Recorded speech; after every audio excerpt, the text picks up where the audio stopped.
I'm Jim Lau, and I'm a Scion XB enthusiast. This is my 2006 XB here, and I like this car so much I actually made a website for apparel and stuff called rockthebox.info for a bunch of stickers and buttons and fun stuff. We're here to check out the 2008 Scion XB, the second generation, see what's new about it, what's different, and what's better and not so good about it.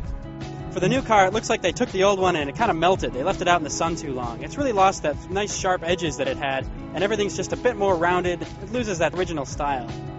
One of the more noticeable changes on the new XB is this more sloped back windshield, and Scion says it should reduce rock chips and things getting into the windshield.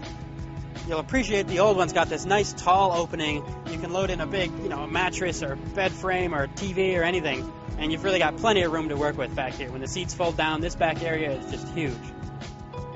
In this car, you've got a little more floor space to work on for loading groceries, but the opening's so much smaller that I wonder how well it would work if you're actually trying to move stuff with it and get in big boxes and big things. The most prominent feature on this dashboard, you've got this single gauge speedometer with a tiny little tachometer built in and a fuel gauge, and it's just so compact, and I think it's kind of fun. Now they're really a lot more prominent, and you've got a sort of a more full array of instruments, like most normal cars. You fold the front seat flat, it makes a pretty reasonable place to take a nap.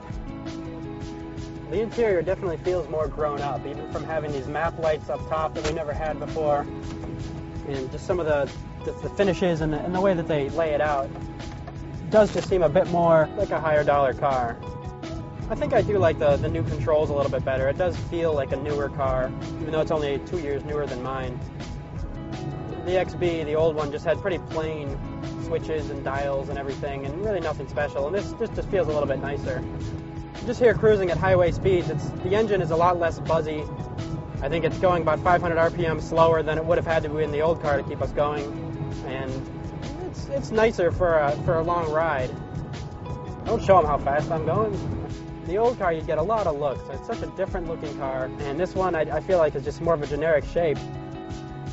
Like in a couple more generations, this could turn into a Chevy HHR.